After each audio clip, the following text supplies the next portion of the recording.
So yesterday, Joe Rogan had released a podcast with Mr. Donald Trump. He did. How about that? Ain't that some shit? That is some shit. You know, Kamala went on the podcast with what's it called? It's a female podcast. Call Her Daddy. Kamala That's went. a thing? Yeah, you didn't know about No. that? Yeah, no, I'm not tapped actually, in, bro. I'm not like super podcast driven. Like one of the top podcasts I listen to is Kill Tony. Not even tapped in. You gotta watch Kill Tony. I don't even know who that is. All right, watch tonight. Go home, watch Kill Tony. You're gonna be like, Kev, this is right. the best thing I've ever fucking seen. And All I'll be like, you're damn I'll right, take bro. your word. I'll take It's your one word. of the best things. So do you like comedy? Yeah. Oh, Yeah, Who the that's fuck a great doesn't? podcast for you. Yeah. So Kamala went on Call Her Daddy, and Donald Trump went on Joe Rogan podcast, and I'm Yeah. like, wow, this is the first time that you've ever seen political candidates get on a podcast. Yeah. Ain't that some Right? shit? Is it? For me, it is. You know. Yeah, I think so. Yeah. For me, it is. So they're definitely out there, and they're trying to, capture every audience out there available. Yeah. And it's been up for it's been up for less than 24 hours, and it has 11 million views. Been up for like 12 hours. That is literally. insane. Yeah, no, that's wild, bro. For me personally, bro, if I was, oh my God, Trump himself is like the face of just pissing people off sometimes, but he's also like the face of like the media as a whole right now, bro. So Donald Trump is the face of, like, at times he can definitely be like, just, he's hilarious, bro. He really is. Like his dance. no, I love him and I hate him, bro. That whole dance that he does, and then as a matter of fact, now he started a golf swing after it. I'm like, damn, son. And I only know this because we were just talking about it yesterday. Yeah. So that happened. Joe Rogan podcast, Donald Trump. I'm not plugging him in. I'm sure you guys are gonna watch it anyway. But we're here, and I'm repping another shirt here from Milk from Dairy World, the 101, which you may have seen in the Middleman Podcast SMA vlog this year. But if you haven't, just representing Milk here. It says MMP Middleman Podcast. The back is sick. We're gonna show you guys real quick, and then we'll get into the show. Yeah. See it? Putting that shit on. Putting that shit on. Put that shit on. What is that? An Antonio Brown song, right? I have no idea. I just always say Absolutely that when I wear a nice fit. I'm just like, yeah, I'm putting that shit on. Put that shit on, bro. Getting shitty. Little sidebar here before we get into our show here. We had a guest here last night, okay? And his story was unbelievable. Mr. Will Busman. But dude, unfortunately, on his way home, he fucking smacked a deer. No shot. Yeah, he smacked the deer. And his car is totaled. Was he driving man. far? He was driving to Wilkes-Barre. He was driving to so Wilkes-Barre, not like crazy. but he had been driving all day. He had mentioned that before coming to the show. He had went to Pittsburgh. He was coming from Pittsburgh. Yeah. Ooh. Coming from Pittsburgh, got all the way to Scranton, did the show, had an unbelievable show. His story, bro, like, I was sitting here, bro, all jokes aside, I was sitting here, and I was really like, whoa. I was like, that is fucked up, man. I'm sorry that happened to you. So, guys, if you are familiar with Will Busman, the previous episode, just check in on him. Everyone is okay, thank goodness, but, I'm sad to see that have happened, especially in direct correlation to him coming to my show in order to, and that happened. So it's pretty shitty. But we're going to lighten up the mood here, guys. Welcome to the Middleman Podcast, episode 118. Our featured guest of today is Jake the SYEKO. Yes, sir. Welcome to the show. Welcome to the show. Thank you for having me, bro. Formerly known as SYEKO. Still known as SYEKO. Okay. I don't know. I'm Jake SPITKO and SYEKO. I'm a little hybrid right now. Half and half.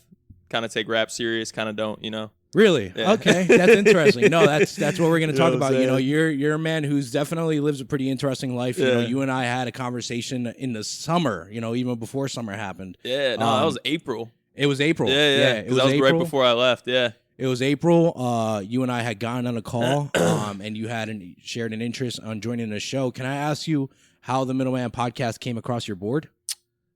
Dude, Kelly, bro, Methadonics. I just saw it. Like, I was like scrolling and I just see him like posting clips from a podcast. I'm like, yo, that's sick. And like, I don't know. It wasn't like one of those podcasts where like, you're like people like grill you with like interview questions or not. Like, it was just like chill. Like, you guys were just bullshit. And I was like, like he seems chill. So I was like, I hit him up. I was like, yo, like, who is this guy? I literally was like, who is this guy? Like, how do you know? he's like, yeah, he's right in Scranton, bro. Like, you'd be super chill with him. Like, cool guy. I'll send you his gram over. And I was like, bet. So he sent it to me. I just hit you up. And then one thing led to another. Here we are. So shit. Shout out Mr. Kelly. Shout out Methodonics. Actually, as a matter of fact, I was here with him yesterday. And him and I were, we were taking a drive. Him and I were like this, bro. He's my brother. For real? Yeah, legit. You guys like grew up together? Or? No. That podcast was our first interaction. No shot. On everything. Oh, good That shit. podcast was the first time we ever met. If you saw the episode, you probably You guys looked like you'd been friends for like 10 years, low-key. Nope. No bullshit. Nope. You guys were just like, I don't know. We met that day. I asked the right questions, you know. We actually started the show late because I was at a concert the night before and I fell asleep. Oh, shit. And he waited. He waited an hour. Oh, bro. he was pissed. I know he was pissed. No, actually, as a matter of fact, he said he wasn't. No, yeah, he'll pull up and be like, "Yeah, bro, it's all good." No, he was pissed. Yeah. No, that's a crazy story. But shout out Methodonics. Shout out that episode. He was here last night, and we were going for a drive to go get some Chinese food, and I was telling him, I'm like, yeah, I got a podcast tomorrow, and he's like, oh, who's coming on? I'm like, SYEKO. He's like, really? Yeah. I'm like, yeah. He's like, oh shit, I put that together. He was like, really? I'm like, yeah. I just remembered. He was like, dude, you got to listen to this EP. And so we went and listened to an EP that was dropped in 2024. And it's like it's got a pretty unique art cover. It's black and white, and it looks like a painting of black and white. I don't even know how to pronounce it, bro, because I know I'm going to pronounce it wrong. Do you know what EP I'm talking about? What, mine? Yes. Yeah. Mine? Yes, your EP. Yep. It was dropped in 2024. It dropped in 2024. I'll pull it up. I just don't want to pronounce it wrong because I know I will for a fact. But I'll pull it up right here, right now. Yeah, put me on. I'm not hip to my own music. Oh, Sin Cynical. Whoops. Okay, so that is pronounced Sin Cycle. Sin Cycle. You get so the other artist is SYEKO. I'm SYEKO, and we were talking about the cycle of sin. You feel me? So okay. I was literally listening to that on the way here. It's so crazy you brought that up first. Because basically, like, if you really, like, listen to it, break it down, like, first song, what's the first song? Okay, first song is Sin Cycle, right? So that one's kind of like you're fucked up, you're on drugs, you're down bad, whatever. Because, like, me and him both, like, came from, like, addiction, shit here, like if you that. want to hold Yeah, because I'll forget. Nah, but it was, first one's like Sin Cycle, like you're, running rapid, like you're down bad. Second one's called Broke as Fuck, aftermath of all that, you're down bad, even worse. So, and then you got Pray to God. That's like, okay, I got to look for something, like you just kind of reach a point, you give up, you look up, pray to God. And then the last one is called Racky. That's like, the turn up song. Like, now I'm having this shit. Like, that's the get back song. So it's like, and then it kind of like, repeats into itself. It's like the cycle. Cause like, maybe you get some money again. Maybe you start getting comfortable. Maybe you get back into the process. You know what I'm saying? Yeah. So it's like, there's not like, I'll be dead honest. There's not like a lot of music I drop that has like pretty deep meaning. I kind of think SYEKO himself kind of like influenced that more and like brought it together. But that was definitely like a higher end project of mine, in my opinion. I really like it. Yeah. Methodonics was a fan. Yeah. Yeah. He was like, that's crazy. He's like, that's in my playlist. Yeah, that's like, crazy. He just like supports from the sidelines. Like he doesn't even like tell me. Like I would have no idea he even listens to my shit anymore. Like he hasn't hit me up in a minute. Actually, we're getting way ahead of us right now. Yeah. No, like, my bad. No, you're cool, but I'm gonna just keep it rolling while we're here. There was the AI album. Okay, yeah. We're getting way ahead here. We'll double back around. Yeah. But his favorite song on that one was Behind Enemy Lines. I listened to that on the way. And no bullshit. Dude, I listened to that on the way here. That one's not that crazy. Like I don't know. I look back, I'm like I could have done that a little differently. Yeah. But I will say one thing about that song. I'm not a producer. Like, I don't make beats or anything like that. That is astonishing. Yeah. I really felt with the music knowledge that you have that you would have been a producer. No. I just engineer, mix and master. I don't make the beats. That song, Behind Enemy Lines, the entire beat is just my voice. There's no real beat. Like, it's like me, like, editing my voice into a certain way to do the melodies. And then I just added drums, kicks, bass, all that. But That was like the only time I've ever, like, so to speak, made a beat in my life. So that's a challenge. Yeah, man. no, I just like, I don't know. I was recording on a blank project and I was like making melodies that sounded good. I was like, I could turn this into a beat. Shit. And so you did. And so you did, man. And it popped out. Yeah. Seriously, man, I'm astonished by the fact that you're not a producer because like there are so many tracks that you have a large discography. Yeah. Way too large for us to dive into it. No, all. I know. Way too much for me to sit here and digest in one day. But you know, just the instrumentals that are used within a lot of your songs, I just felt as if they were like just so keen and so pristine that I was like, maybe he no, yeah. Well, I mean, I do like work with like like 2 or 3 producers, like mainly, you know, like I used to, like when I was younger, you know, I just like go on YouTube, like download YouTube beats and shit, you know, like get copyrighted left or right, all that. Like they'd be dropping invoices in my DM. I'd be like, oh shit. No shit. But yeah, no, but now it's like I got, you know, my guy Ray and Rayo, he's like super dialed. Like I cannot say enough good things about him. Like his like artistry and producing is just so crazy. And then, you know, I got like 1 or 2 other guys I work with consistently, but he's the one who kind of like puts it together. Like me and him just mesh so well together with, you know, what we're trying to do. So, you know, it just works out. But yeah. Very dope, man. Yeah, let's take a step back here. Yeah. You know, let's take a step back here. Yeah, you just brought up that EP. I got excited because I'm like, I never really told anybody what this means. Awesome. No, it's cool, bro. That's what we're here to do. We're here to find out the deeper meaning behind a lot of these songs because, you know, you said some songs you don't do with a lot of meaning, and then although there are songs that are heavy and have a lot of meaning, so we'll definitely get into that. But you know, we had just mentioned that you know, we had spoken in April. Okay, we had spoken in April. We had a great conversation, and at that time, I think I was going on a hiatus. I don't remember what the scenario was. Yeah, I think so. Because we had Atmosphere coming up and things like that. So essentially what happened is you were telling me that you have a pretty unique job and that you were going to be gone for a few months, and you mind elaborating what that job is, bro, and what you actually do, so how you got into it. So basically I do door-to-door sales. It's like very, you know, what's the word I'm looking for, you know, just out of the ordinary. A lot of people, like, you know about it. They probably know somebody who does it, and, you know, they know that they can make out pretty good with it.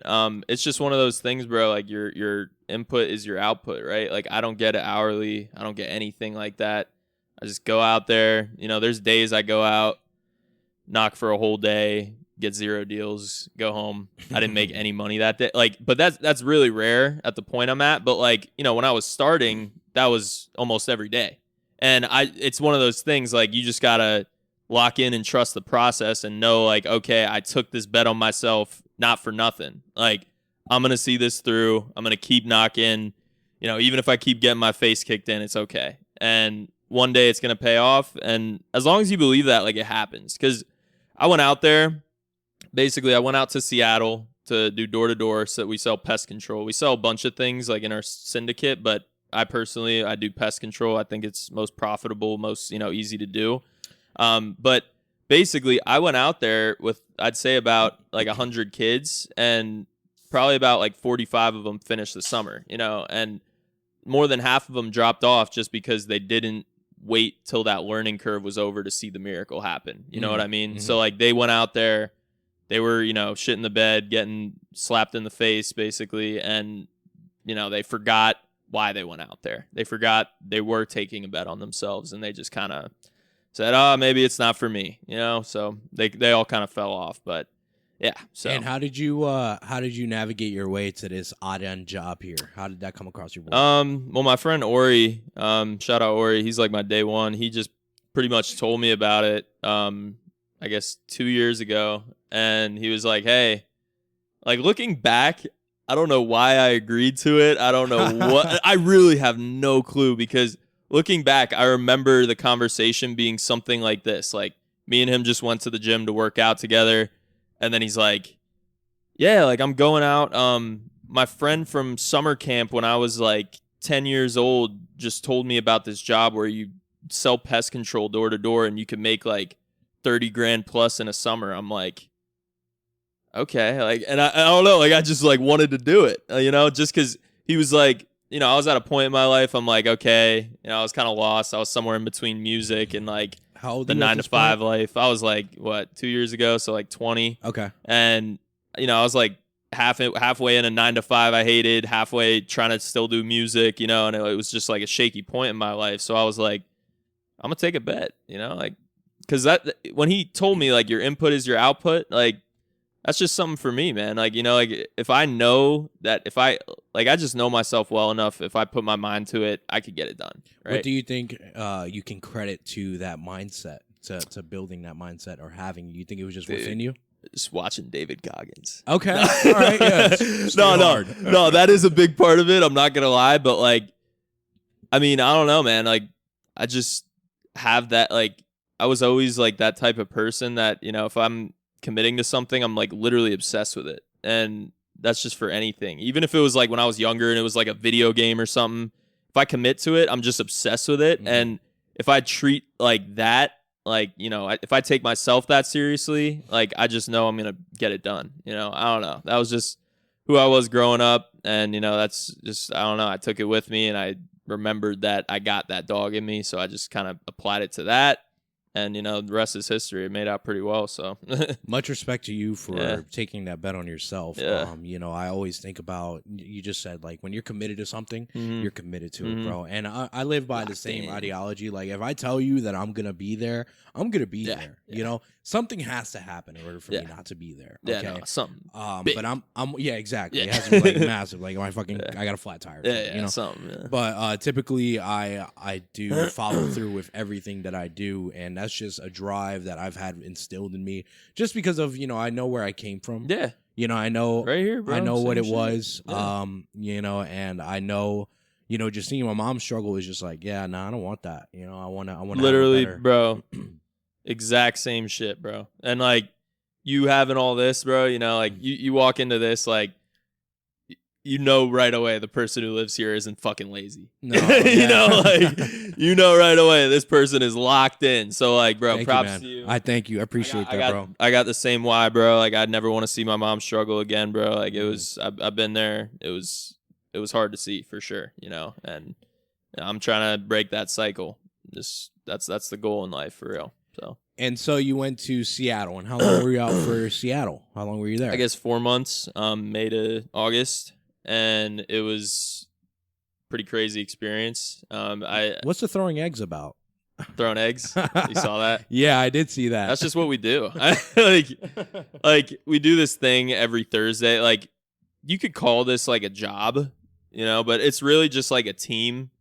And we really just go out there, you know, yeah, it's our game when we get dropped off in our neighborhood. Yeah, we're by ourselves, but like it's a sport. Like it's a team thing, you know? So it's like we do this thing every Thursday called Throwdown Thursday where we get in a circle, right?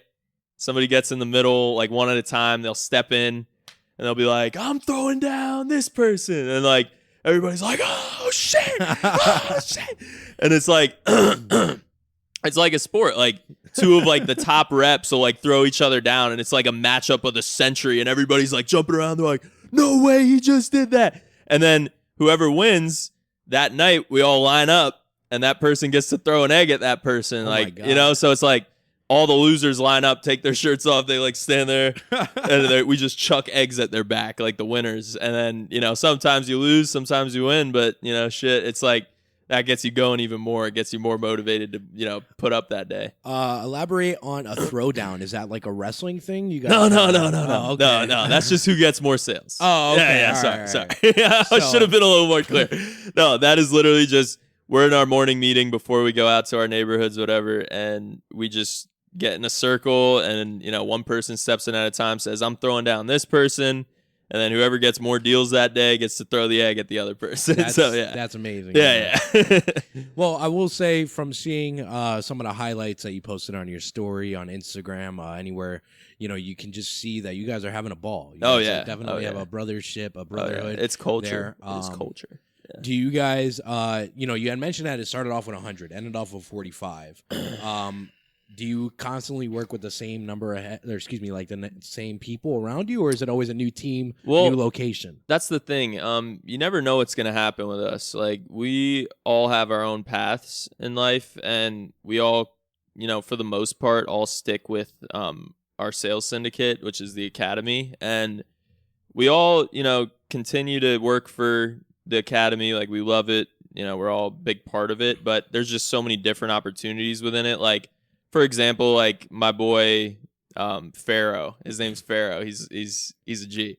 He, knocked pest control with us out in Seattle this summer, came home, went to, I think I don't know where he went, like Arkansas or something, to do fiber, like sell fiber optic internet door to door. And right now he's in Atlanta selling roofing door to door. Wow. Like, he's just a dog, right? So like, God knows, like, maybe he's going to like make, more in roofing, maybe have a better culture, recruit more people. Maybe he'll stay in roofing and I won't even see him next year. But like, it's like one of those things, like I'll still, talk with him on the phone all the time. Like, we're still involved, we're all still tapped in. But the teams, they do kind of switch up a little bit sometimes. Yeah, for sure. How many times do you go out to these different for me, like, I kind of stick to just like pest control, and I do it for the summer just because it's like, in my opinion, like the best for me. It's most profitable, but it also is like requires a lot of like, sales and negotiating skill. But I go out every summer just because, one, that's when all the bugs are out. Yeah. Two, that's when people will actually give you the time of day because they're not standing there freezing while the door is open. True. So it makes sense. But so I actually right now I do it out here. So okay. I don't know if I told you that. Oh, you're doing it out here. Yeah. That's why you had mentioned that you drive. Yeah, here every day. Okay. I do. Yeah, so I come up here like every day, and whether it's in like Wilkes-Barre, like Kingston, like Drums, wherever, like I'll just go one of the areas around here, and I still make it happen just because I don't know. I can't sit around. I want to stay locked in, keep my mind sharp and everything. So yeah, I do it whenever I want to. Honestly, yeah, like, way to go. in terms of like how often I do it. So yeah. Final question here. Can we hear some stories? Do you have any like horrific door openings that were like, guy with a pizza box or something? Well, I will say the one time I had this lady who was like, we're gonna save that one. No, chill. But no, there was this one time recently. It was out here actually in I guess Dallas. In Dallas. Full surprises. All right, here we go. All right. In Dallas, there was like it was in a super nice neighborhood, super suburban. Everybody's all chill, like, nobody's like really mean to me or anything. I just knock one door. This guy comes out, just strapped, like, oh God. Dude, like, I don't know guns like that. I'm not gonna lie. Like, I might rap about it or whatever. I don't really know guns like that. But this was just a big ass gun. Like, it wasn't like, I don't know. Like, it looked somewhere between like, I don't know, a pump shotgun of some sort. Like, I don't know. But he basically like came to the door, just super relaxed. Like, it's just in his hand. Like, the side that the door opened, like, I'm standing on the other side and he has it, like, he's holding it on his side here, and I'm like 90% sure I see it when he opened the door. But like, I'm like, hey, how's it going, man? He's like, hey, how are you? I'm like, and I just like, as I'm talking, kind of like inch over to just like make sure I'm not tweaking, and I pitched him completely normally, like he's like engaging with me. He's like, yeah, and he ended up signing up. Right? Oh, no shit. No, yeah, he ended up doing it. He's like, yeah, like, you guys do anything for like the wasps in my backyard? I'm like, oh yeah, you can just show me real quick. He takes me out, shows me, and we're like, shotgun still in hand? No, he put it down, okay. and then like we didn't even talk about it. Like, it's like, I'm like, so, I'm like, do I bring it up? And then we're signing him up, and like, I'm getting his info and everything, and like, he just like cuts himself off. He's like, yeah, sorry about that, man. I didn't know who you were. I'm like, no, yeah, it's totally chill. Yeah, it's okay. Oh my God, bro. No, but dude, I will say, and then I'll shut up. But in Seattle though, like, versus here, like, here people are a lot more chill. They're a lot more normal. Like, Seattle, man, like, I would literally knock doors and people would like, right hand to God, this has happened to me before. They would just open up and just like tell me to kill myself. Like, it was bad. Like, it was like people would literally just be so like crazy, like, about like door to door and like knocking and stuff. Like, oh my God, man, people like ran after me and stuff before. It was wild. Shit. Like, I don't know what it is, but I mean, air out there or something. Granted, I mean, like, you always hear a lot of jokes about door to door. No one really likes door to door. You know, they're like, if someone comes knocking on your door, who do you think is there? Jehovah. Jehovah. You know, that's what they think. No, that's the stereotype of door to door. 1,000%, bro. It's like, you don't even think it's a job. You just think of Jehovah's Witness when you think of door to door. And because of that stigma, you know, it's definitely a bit challenging for you to do that, man. No, for sure. Yeah. How do you reignite the fire after like a bad day? You know, a really bad day. That's a great question, bro. That's it. Like, because I always say like, oh, like I can handle it. I'm built for this. You know, yada yada. Like, I tell myself that. Like, I almost like I brought up like Goggins and shit. Like, I do, like, honestly, like if I get, you know, just shit on a door and like somebody's like super rude to me and like, you know, boots me and whatever, like I start, you know, giving myself that positive self-talk, and I'm like, you know, recharging by being like, dude, like you're built for this. Like, if not you, then who could take that? You know, like that's what I mean. Cause like I've seen people go out and like get affected by that, and like it gets in their head and they just start like spiraling and go to shit, and then they go home. But I always say like to myself, I'm like, you're not one of those people. Like, just lock in. Like, you're an equal with all these people, right? Like nobody's like above you. Nobody can tell you like who you are or any of that, you know? So, but I will say it's a lot easier said than done, right? Like the self-talk helps a lot. I believe it. It really does help a lot. But there's times, man, I can't lie. Like I'm like, somebody just totally just shits on my life, and I'm just like, whew. And I got to take a sec to recharge. I'm like, damn, that was a confrontation. Like, that was bad. Like, it doesn't happen that often, like, for real. It really doesn't. But, you know, there are days, like I said, I go out, I get 0, but, you know, I just got a new day tomorrow. You know, I'm fresh, you know, sharp mind, whatever, and just attack it like it's, you know, my first day doing it. So. Well, kudos to you, bro, for doing that. It sounds like it is a challenging job. It sounds like it's a challenging career. But if you're hungry enough and you have enough self-motivation within, you're in the right place for you, you know? So you've been doing it for 2 years now, and, you know, you're consistent and you keep doing it. So that's amazing, man. Good for you. We're going to tap into tea time here. We're just going to get the tea time segment knocked out of the way, and then we'll, you know, continue the rest of the conversation about the music. So here we go. Everyone, welcome to Tea Time, not brought to you by, but inspired by Arizona Iced Tea. Here we go. I already opened mine. Sorry, I didn't get the memo, but it's all good. Cheers, bro. Cheers. Yeah.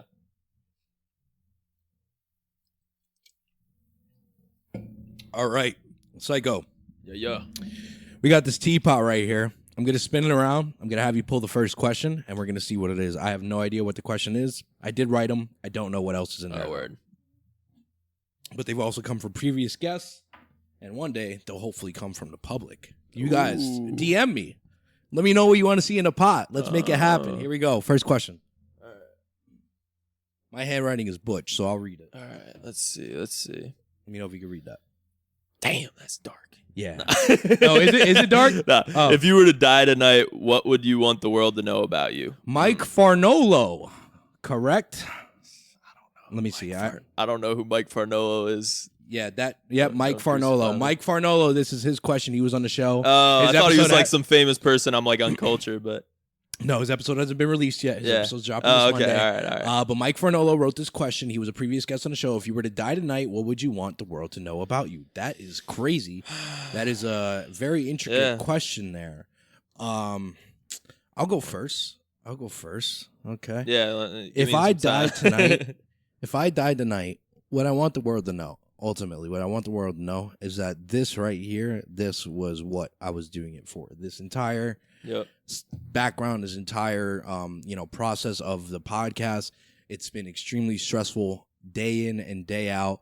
But this is what it's all for. Like right now, I'm in my comfort zone. I feel great. I'm here with Jake. We're having a great conversation. I could be having the shittiest day ever, but until I step into this booth, I feel amazing.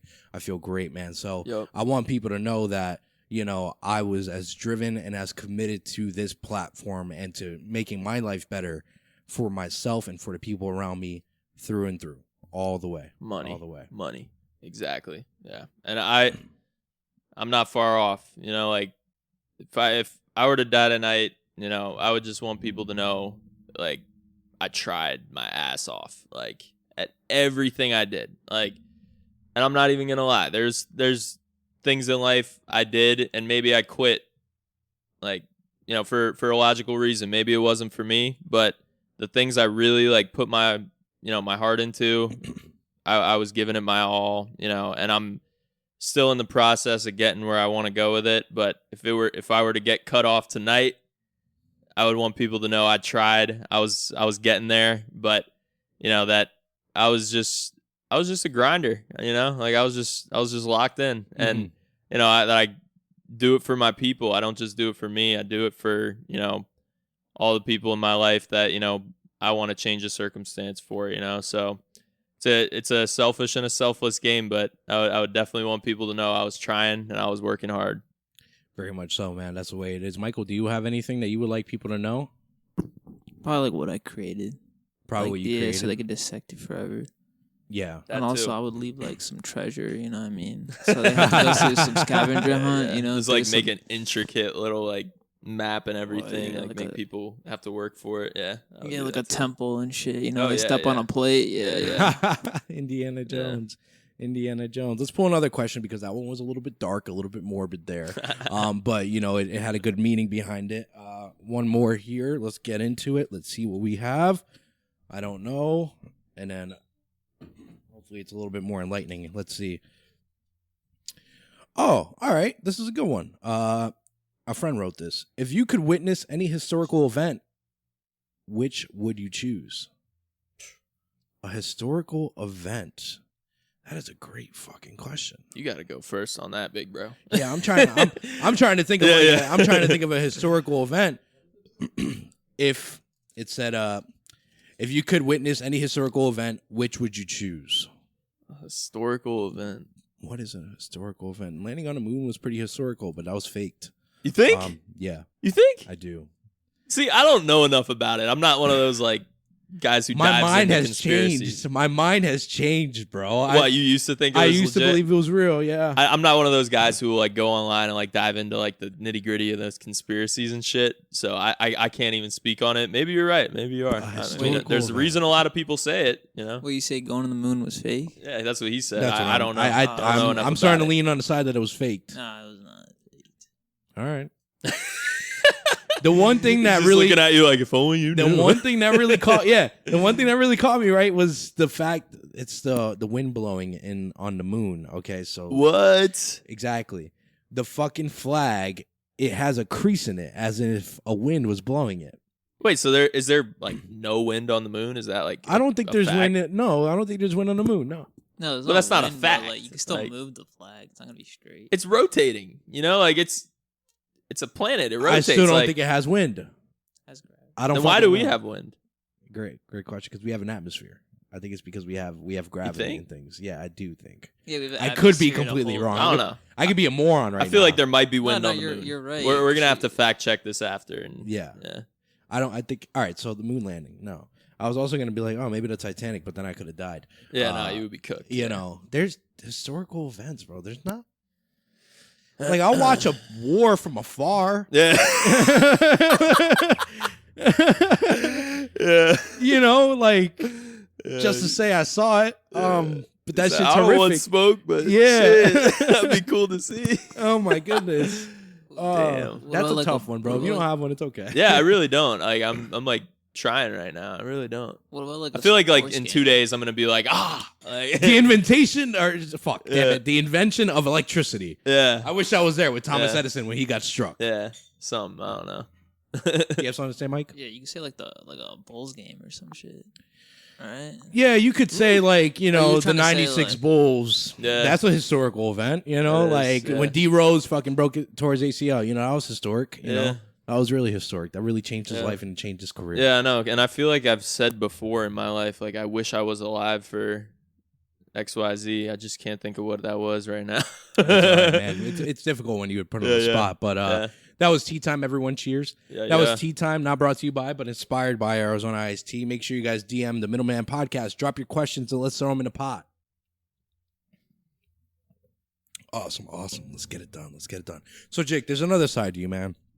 Yeah. There's a psycho side of you. There's a psycho side. There's a psycho side of you, bro. And I'm glad that you told me how to pronounce it because I was. Oh no, you're not alone. Yeah, no. I would have got it wrong. And as a matter of fact, I know how to spell it really good now, and it's because of one song, SYEKO. Okay, and can you imagine the song? Do you know what song I'm talking about? Yeah, because it was the one you said you liked. That's funny. Yeah. I knew right away.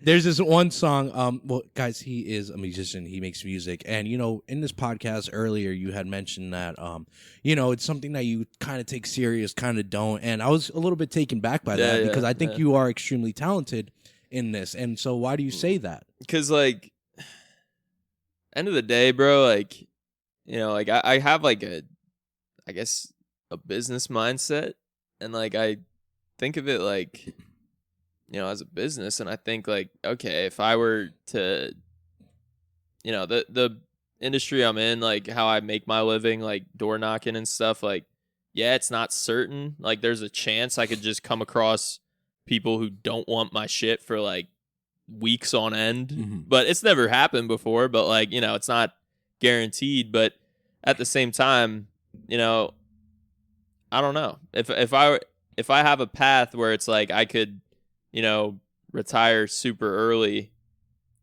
following this path, and I could, make all those other dreams come true. It's I'm okay with just doing music how I like doing it, on the side, as a hobby. I'm very content with it, honestly. And yeah, honestly, there's times where I make a song and I'm damn, I wish the world could hear this. I wish everybody could hear this song. But a lot of the time, if there's a song like that I really put time into, I'm really proud of it. I'll promote it. I'll do a lot of stuff to actually get it out there and get it on some ears. But and that does work. But I'm just at a point. I don't want to run into jump into any career both feet in that could just flop. And I know that goes totally against what I was saying earlier about if I put my mind to it, I could do it. But there's no promises in the music industry. And I've been there. The main reason, just to get to it, is I did take it seriously for probably 3 years straight, to a point. I don't know if you saw my Instagram or anything, I was old scrolling, pictures. but I didn't get too deep into it. I don't know if you saw old pictures, but I had drips in my hair. I had a haircut with drips in my hair. Okay. And I had a buzz cut, and I was blonde. That shit turned blue at one point. I was I was trying to make myself a character. I was really trying to pursue music full time, blow up, be a rapper, yada yada. And where that led me, I was sober, pursuing it, all that. And I ended up, in the right rooms with people super big artists, bro. Big artists, not just from Philly, but I got flown out to LA, met a lot of people, all that. But the environment kind of influenced me. Obviously it's my decision at the end of the day what happens, but it kind of drove me back down the wrong path in my life in terms of drinking, drugs, all that. And it's a thing where, if you're not doing what we do, you're not really really a part of us, Wow. Okay. And it's it's an unspoken thing, but it's there. It's if I'm just the one sober person in the room all the time, I'm kind of the black sheep. Yeah, they're all gonna be looking at you this guy is a little bit of an oddball. Yeah. No, because that's just what the music industry is. Especially hip hop is just drugs, alcohol, all that. And that was the life I originally tried to escape, and then it got bad. Went back, cleaned myself up, and I decided I'm okay, I don't really want to pursue a business where my connections all are bad influences on my health and my life. Gotcha. So that's why it's a little bit wishy-washy a little bit. Yeah. Can I ask you what got you into music in the first place? What was the drive from within that you really I was 10. Yeah. I was 10. You started off pretty young, man. You started off pretty young, and you've been doing it, on and off, but for the majority of it, man, you've been at it for what, 10, 12 years? Yeah. 12 years. No, I was 10 years old, writing songs. I was 11 recording songs. Yeah. And you know, I dropped my first one when I was like 14.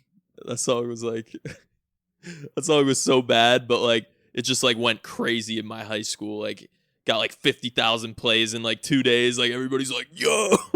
I listened to that shit today. I'm like, bro, kill me. Why did I do this? But yeah, no, like it was just something I always listened to rap. Like it was like the first music I actually liked that I felt like I could put on my playlist and enjoy. And I'm like, I don't know. I think I just started jotting in my notes one day and I'm like, this shit's kind of fire. Like, let's keep going, you know? And then I'm like, okay, I got to record these one day. Got to do it. And then eventually I did. And, you know, at the time I thought it sounded good. So I put it out. And then, you know, I just kept evolving the sound, making it sound better. And, you know, became just obsessed with that. So was that always your stage name? Was that always your artist name? No. What did we work with back when we were 10?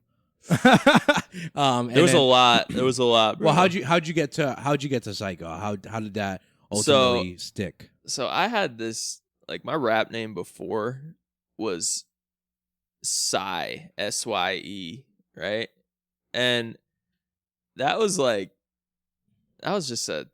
just my name. That was just my nickname. That was just like who I was. Like it was a whole like persona, everything, right? Mm-hmm. And then I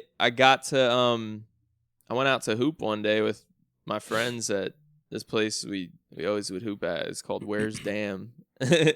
And my boy Rashawn was there, Putin, and he basically was like, yo, you know what your contact in my phone is? I was like, what? And he shows me. He's like, it's like SYEKO, because like my last name's Spitko. He's like, it's like SYEKO, but it looks like psycho. Like it's fire. Like I thought I'd show you. I'm like, wait. I'm like, that is way too tough not to capitalize on. Yeah. I was like, that shit's so tough. So I was like, bet, I'm jacking it. And then I just went on and like changed my name on all the platforms I was on. I was like, this is who I am now. And I don't know, I rode with it and it was fire. It's like quick, simple, catchy, you know, easy to remember. Maybe not to spell, but it's easy to remember. Yeah. No, I mean, sure, once you got it, you got it. Yeah. You know, man. That's why I try to clarify it in songs. Yeah, no, it definitely yeah, no, for sure. It helps. Yeah. You know, just doing a pronunciation on your Instagram bio helps too, you know, things of that nature. Oh yeah. No, I do like it, man. And, Yeah. you know, I definitely want to talk about the development of your life and music together as a whole. Yeah. Because, you know, you started off at, we'll just say 14, because that's when the first song ever came out. Uh-huh. And then you had elaborated saying that, you know, the industry had bad influences. Yeah. And so that obviously affected your life. Yeah. And it affected you so much so that you went in a really dark path. Yeah. And, you know, could you just elaborate more on that so people know what? Yeah, no, for sure. I mean, you know, when I started making music, I was kind of like treating it like my high school was like the whole world. And because it really was, like I would like drop a song like just like, you know, no like warning or anything, and like it would just get like 10,000 plays like the next day. Like everybody like at high school, they were like love my music and shit. So I'm like, and then I'm like, you know, getting out of high school, whatever. Like basically before that, you know, I started picking up drugs. I started picking up, you know, weed, alcohol, all that.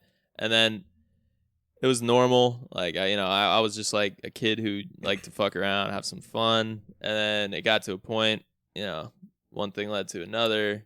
You know, somebody introduces like pills to me and shit. I'm like, oh shit, like this is how y'all getting high. And then I ended up like getting a little hooked, and it was to a point, honestly, like I was just so far in denial. I didn't see it at the time, but I couldn't afford it anymore. So I started, you know, distribution. Yeah, I hear you. You know, so I had to Positivity. Yeah, right. Just sharing with the community. I had to, you know, but basically, He said I went door to door. yeah, no, straight up, no. But it's on a lesser scale. That's what I do today. But no. So eventually, that took me down a path where I was burning bridges with people. You know, I was getting a little shicey, a little scammy, and then I had to, you know, kind of distance myself. I went to online school because I got in a fight like my first day of school in senior year, and then I'm just isolated in there, just like doing so many pills. Like, just I was a mess, man. And then I kind of, made some like music in that time, whatever. Like it was kind of good, not gonna lie. Like people really like it, but I look back now, that wasn't me. But I got sober basically because I was just at a point where I knew for a fact I was about to die. Like I knew for a fact. It's hard to explain, like, because like to somebody like who never really like was there, like it's really, really, really a gut feeling when you know you're about to die. It's so freaking weird because you see it in people like, like artists like Juice WRLD said that like before he died. Like Liam Payne said that before he died. Like I feel like I'm gonna die soon. I don't know if like you like see this, but no, I haven't. X said that. Like people say that, and it's like I just knew. Like I don't know. Like I really was spiraling down a path. I'm taking more at a time of one thing. I'm mixing one thing with another, and then I just was like, I give up. I'm throwing in the towel. It's time for me to make a change. And then when I cleaned up, I went through a treatment center, got out. Can I ask you a question real quick? Why? Why what? Why were you using? Do you know why? Did you just enjoy the feeling? Were you getting away from something? That's the thing. Escaping? Like people always say that, like, I used to drown my problems. Yeah. I did that. Dude, like I really just think like I was a kid. I got introduced to alcohol and weed, and I thought like, oh my God, this is just so fun. And then I just did something else. My bad.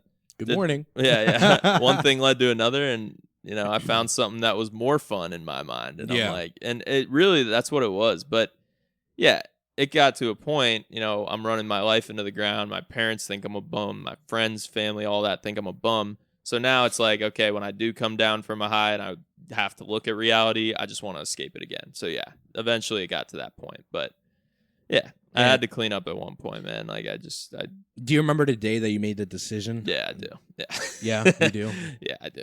Can I ask you what day that was? Oh my God, man. So I was with this girl. This was like the first time I had I had a little revolving door in and out of sobriety for a bit. But okay. Now I'm coming up on like about 3 years. So like it's, been a decent amount of time and I'm good. But yeah, then the first time it really got introduced to me, the idea of it even, obviously I'd thought about it before. I'm like, oh my God, like I'm a human garbage can right now. But I went to, me and this girl I was with at the time, we had this plan. We were going to go to this party and we just planned ahead. Like we thought this would be the best idea ever. We're like, we're going to mix like acid and ecstasy and like go to a party. I'm like, okay, this is like it was my idea, like, and then she was like, yeah, let's do it. So we like bought it ahead of time. We're like so ready, and then what happens is, because I'm just like, I was like a fiend, like I just needed it ASAP. So I actually took both of them right before I got in the car to go drive to the party, so it would hit me by the time I get there. And then we get there, call the kid. He's like, yo, dude, like my dad's home, like party's off. Like this is when I'm 17, like we're in high school. He's like, yo, my dad's home, party's off. I'm parked outside. He's like, no, like you got to move, bro. That's like, wild. And I'm feeling it, bro. I'm feeling it. And I'm like, okay.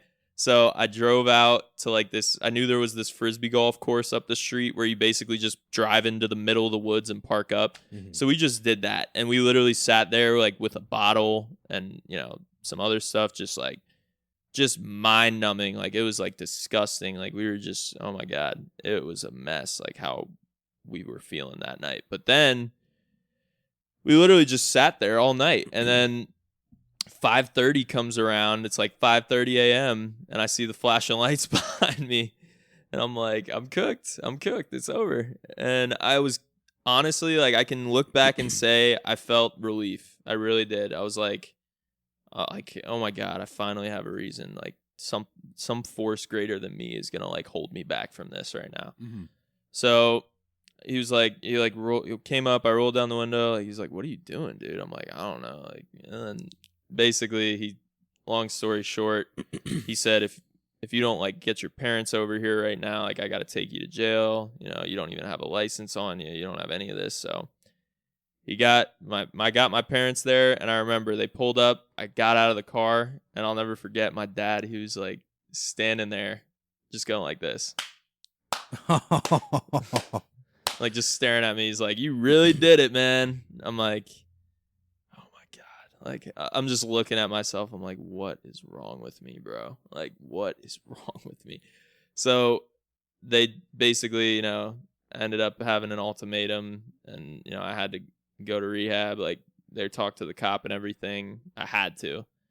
And then I went, and it was just, that was the first mustard seed, man. Like, I got out, I was sober for a little bit, and yeah, it took me a couple times to get it down, but yeah, it just is a point, and for anybody else who like struggles with it, like, you're not really going to be there until you're at a point where I'm like, I am fully hopeless. I have no control over this. Like, I need a change, because everybody else chirping in your ear and shit, like, it's not going to work. It's not going to do anything. Like, if you don't fully believe it and you're still in denial, you're just going to be like, screw off. Like, I'm going to do me. But once you have that thing in your head that starts talking to you that's like, maybe this isn't the way, that's when you got some hope. And that's when it's time to like maybe check yourself in somewhere. But till then, you can't really do much. But yeah, it's a great take, man. Yeah, thanks for sharing your story, man. Yeah. I appreciate that. Yeah, for sure. It sounds like you really went through the ringer, man. And you know, we talk about it within your music. As a matter of fact, the first song that I told you that I was a fan of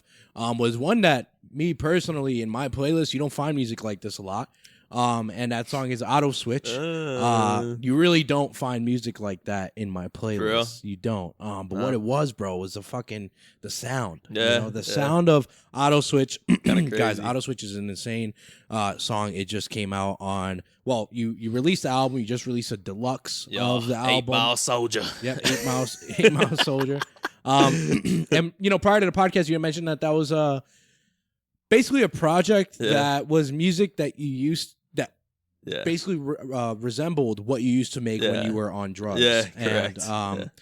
I thought that was pretty interesting because, like, do you like making that type of music, Dude, or you just think that people really enjoy it? You do. Okay, I do, but like that's another thing, bro. I like, there's this one album that's like, in my big discography that I literally dropped it as soon as I got sober, but it was just a collection of just my breaking point of like, I am just so strung out. Like, I was mindlessly making this music. I thought it was just whatever. I'm just throwing one thing together with another. And then I release it and I like realize like, okay, this is like a pretty good album. But to this day, and this is like, it's like embarrassing. Like, to this day, more people that I know personally than not say that that's still my best project.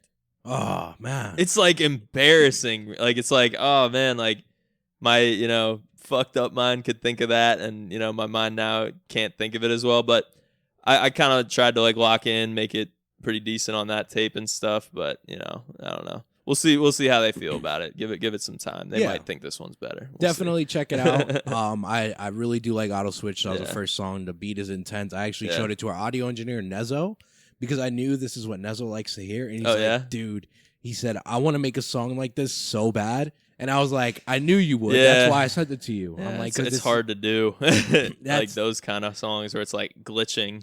It's like super glitching. Yeah. It's super literally glitching. Yeah, no, the other dude on the song is who showed me how to do that. And it's crazy. I don't even know like where he is. Like, he could be, I don't know if he's even alive. Like, that dude Daniel Flores, the feature who does the first part on the song, I like haven't talked to him in years. Like, he deactivated his Instagram. He's like some kid from like Texas or something who just, we found each other through Instagram. But like, yo, if you're watching this, bro, hit me up. That song was hard. Like, it's doing pretty well. So hit me up. He doesn't even know it's out, I don't think. But let's find you Daniel Flores. He was hard. His tagline is "Fuck you, Daniel." Yeah. We got to find Daniel, bro. Oh, find Daniel. Hopefully you're doing well out there and you're watching the Middleman Podcast. Don't forget to like, comment, and subscribe. Yes, sir. So then after I told you, you asked me, who do I listen to? You asked me what type of music do I listen to? And I was like, I'm more of like a lyricist type of guy. Yeah. I like JID, Dreamville, just people who is have bars. Hard shit. That shit is fire. Bars on bars on bars, bro. Yeah. Bars for hours, Yes, sir.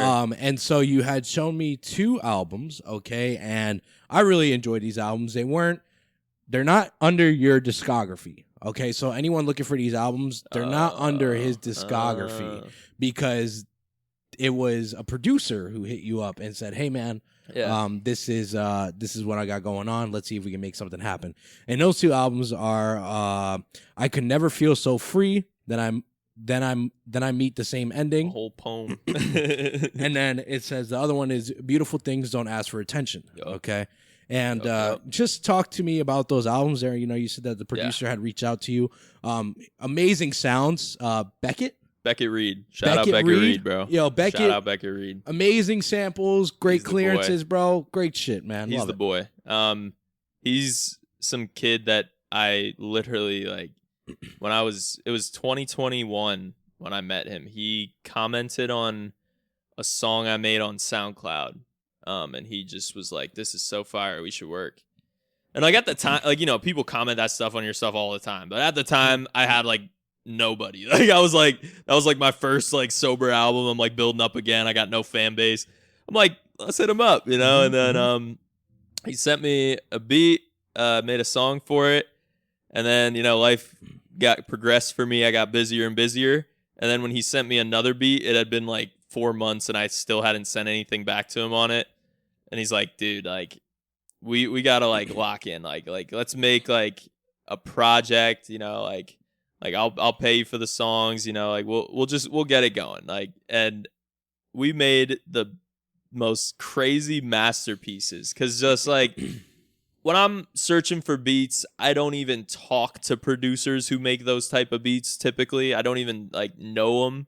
So it's like, where am I even gonna find that or even think of the inspiration to do it? So he just like pushed me into a direction that I didn't even know I was capable of, right? Like it was just so nice. It's a lot more different than some of the songs that I've come across. It's like I don't want like a different side of you. Yeah, and that's exactly it, because I don't drop that stuff on my personal discography like for that reason. I don't want like everybody to hear that stuff. Like if somebody really is, you know, a fan or like is, you know, really tapped in with my stuff, they can find that stuff. They'll probably love it. And that's kind of how it works. And it's like, he just kind of like literally gave me like this confidence, because when I'm on those songs and I'm like recording them and actually really going through it and, you know, giving each song its own meaning and really talking, like, it's like therapy for me. I always tell him that too. Like I hope he still knows it. Like literally, it was just therapeutic for me. It was just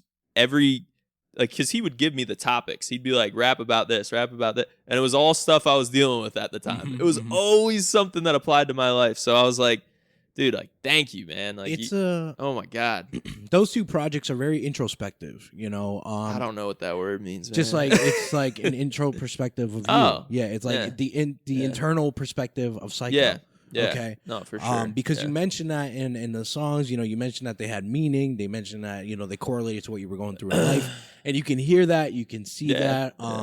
And those two projects are my favorites. I really enjoyed them. They're extremely lyrical. My personal favorite song, I already told you, is "Find Some Time to Do Something." Yeah, bro. Guys, find some time if you haven't. Yeah. Okay. Oh my god, that song is so good. Check that one out. Yeah. And dude, I can like remember this lyric because I just like I remember saying it so many times. Like, it's like Nicole don't poke her ass out, asking to get a shoe too tied. And if I'm lying, and it's in my two eyes. Exactly. Oh my god, bro. Because he was like, "Yo, rap about beautiful things don't ask for attention." When you come back in for the second verse, like elaborate on that. I'm like, so I think about it. I'm like, all right, I'll just rap about my girl. Like, she doesn't ask for other fucking people for attention. I'm like, well, I said, beauty doesn't ask for attention, and neither do I. Nicole don't poke her ass out asking to get a shoe tied. If I'm lying, put hollow tips in between my two eyes. Yep. Because come on, like, you know, I was like thinking, I'm like, that'll fit perfect. And then what is it? Don't want to work a 9 to 5. Want to be a CEO. Yeah. That shit right there. I don't know, something like that. I'm drawing a Couldn't blank. be me though. More of a CEO. Guess that goes against your beliefs and makes me a weirdo. I love that. I don't want to be the machine. I really want to be the machine and not just a piece of it. I want the same for y'all, but guess I can't be a hero. Like, there we go. Yeah. Literally, like I always try to, like, you know, preach to my friends, like, get in door to door, man. Like, get in door to door, whatever method I got that day. But it's not for everybody, and I gotta accept that, because I've brought people out with me, like knocking doors and stuff, and they kind of they fall off, whatever. It's not for them, but it gets me tight sometimes, because I'm like, I want the best for them, I want a better life for them, but it's not everybody, personality goes well with it. Not everybody's built for it. So that's kind of what I was talking about there. I got to accept it. I went on your Instagram and I was just looking through reels, and I came across one that appeared to be a home studio. Oh yeah. A home studio, bro. That's very slick. It looks really good. I'm assuming that's where you record all your work. Yeah. It's just, I don't know if I have the video. It would probably take me way too long to find it, but if I showed you the video of like what it looked like when I first got it, it was literally the bottom of a barn. Oh, really? Wow. Yeah. Okay. So I absolutely turned that thing out, man. And that's my bread and butter. Like, that's big. Like, I make like, enough off door to door. I don't really have to do sessions or anything anymore, but that's just kind of such a passion for me and everything. Like, I still, like, right after this, when I go home, I got a session lined up. Just, because people love hearing their music in the best quality that they can imagine. They love recording something and it sounds exactly how they thought it would in their head, so that's my bread and butter. I love that place to death, man. So for sure. Looks absolutely amazing, bro. I'm a fan. I like it. Another 2 songs here, just want to shout out. Psychotic is one of them. That song goes hard. The bass in that, like, yo, that shit is dope. And then Cigar and Loud Music is another one off of those albums that I have featured here. And then I, going through the week, I decided to look more at your music. And I came across an album called SYEKO. SYEKO. Okay. Yeah. That was an unfinished album, not gonna lie, bro.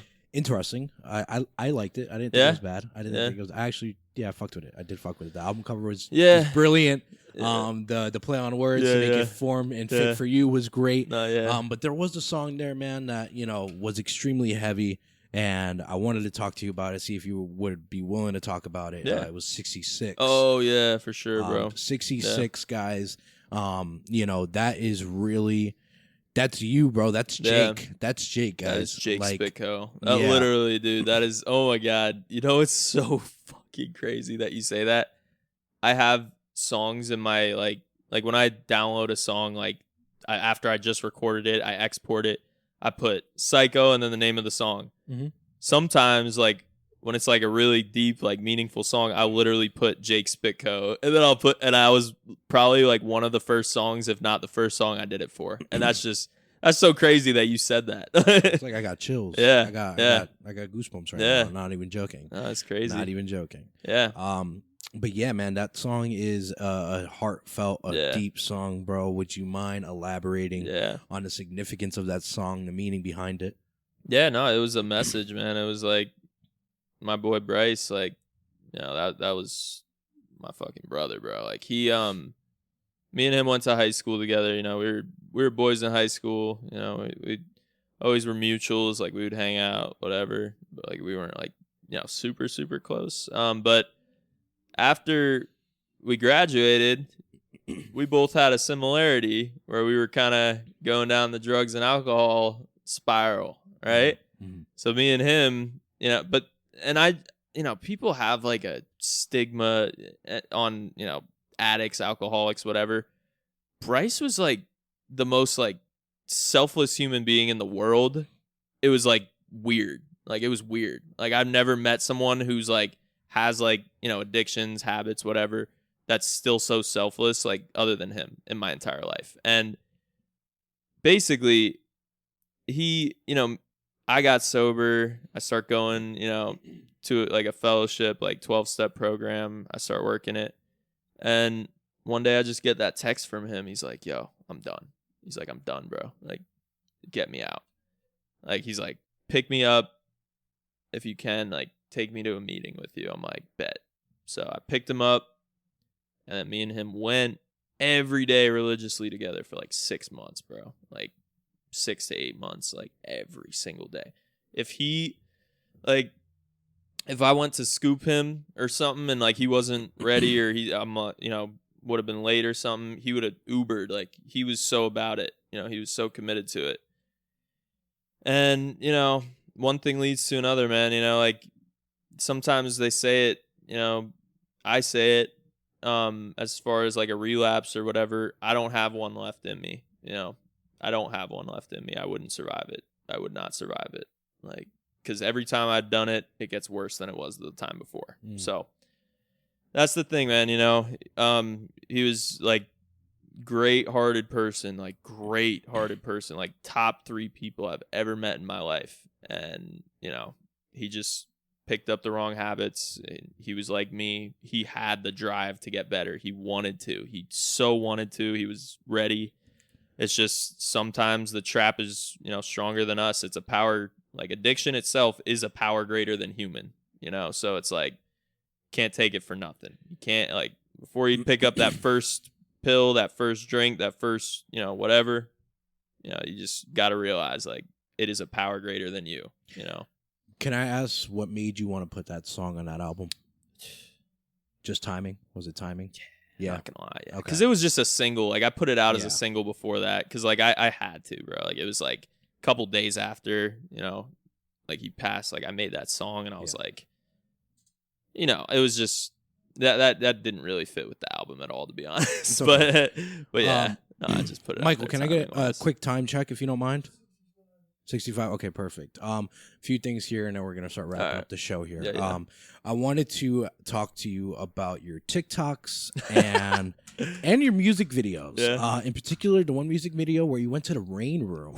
Dude, that looks so cool, bro. It was so sick. Yeah. How'd that come about? What song was that? It's called "I'm Calling You Atkins." Have you ever seen the Charlemagne Safari freestyle? You know Charlemagne the I know Charlemagne the God. Yeah. Do you know who Safari is? No, I don't. No, actually, I've seen it from the reel, so I've seen it from your like Instagram. Okay. That's I don't blame you for not knowing who Safari is. He's like this random rapper who like dated Nicki Minaj like years ago, and he went on the podcast like or whatever, the Breakfast Club, and he just laid down the most ass freestyle ever, like so bad, and it was like. You could tell it was like a written that he like put his heart into. He was like, I'm feeling lyrical and spiritual. I'm sitting on my pedestal. You're pitiful. When it was like the most, bro. It was like the most nutty shit. And basically, I don't know. Like he did this one thing where he was like, in mid freestyle, he was like, I'm running out of breath. I'm bringing it back. And I don't know. Like I recorded that song. Made the hook and the running out of breath part came on, and I made it like a kind of like mocking that freestyle, so that's why it's called that. But yeah, to go back to it, I uploaded the song, just like I made it in a day and uploaded it. I rarely do that, but the more I listen to it, I'm like, damn, like this is a good song. Like what the So this guy, my manager for like the academy at Door to Door, Zach Kornfeld, he hired this guy one time to do like a photo shoot for him for his clothing brand. Yeah. And that guy, like we followed each other. He just hit me up one day. He's like a really like high-end videographer, and he just hits me up. He's like, dude, that song is so good. Like, I just want to shoot a video for it. Like, you don't even have to pay me. I'm like, bet. Like, we out. Let's go. So he's in Brooklyn. So I'm like, all right, yeah, I'll book a studio somewhere out there. Literally just like first one I found, Rain Room. We just go there. That was a studio? Yeah. Wow. Yeah, it was a video studio. Video studio called the Rain Room. It was like 60 an hour. It's so it was like 60 an hour. We banged it out in 1 hour. Yeah. It was sick, bro. Like that guy, shout out CJ Lane, bro. He ripped that video. Like he made me love that song 10 times more. And your YouTube does great. It has great numbers. Yeah, Your music videos are solid. They're sturdy, bro. So I really wanted to touch on that because I thought that was a great video, well choreographed, great song, and it just looked really dope. Oh yeah, and, dude. Like a good time. Yeah, no, it was fun. It was definitely a vibe meeting him and shooting that and everything. It was fire. And just to touch on your TikTok here, right before we get off the air here, I just wanted to say you got a few viral clips for the people who use Spotify. Yeah, I don't know. Like, thanks for that tip. Oh yeah, I used it. Sauce, right? It's kind of sauce, but it's not. There was like a couple that were like not Spotify related, but basically what happened was I was just making TikToks every day, just trying to promote my music. That's what people tell me. Oh, dude, if you're not on TikTok doing your little dances to your songs. I'm not on TikTok either. Yeah, like they're like, oh, if you're not like dancing to your songs on TikTok, you're not gonna blow up, bro. Like fuck you. But basically, I was doing that, and I was like, I'm not getting anything. I'm not getting anywhere with this. So I decided one day, I'm like, I'm gonna make shit that I would want to watch, like informative shit. Like hacks, like life hacks. Literally just first video I ever did it for. I like went to bed, woke up, and it had like 100,000 views. I'm like, bet. And then that happened. Then like I do it again. Like 300,000 views. I do it again. Like 3 million. I'm like, what the fuck? I think one has like 10 million. Yeah, dude. Yeah. It's just how it is. Cause like people don't want you to just go on there and just like talk about yourself and like, you know, they want stuff that's gonna help them. So like if you actually like consider your audience, like I still stay in the music niche, you know, I'm just not on there just talking about myself, like, you know, like, oh, listen to my new song out now. Like I'm helping people out with what they're actually like looking for, you know, like tips and tricks and stuff. And then I'll like slip my song into there. I don't know if you noticed. Yeah. I'll be like, yeah, this is what the difference sounds like after you apply it. And then I'll use my song.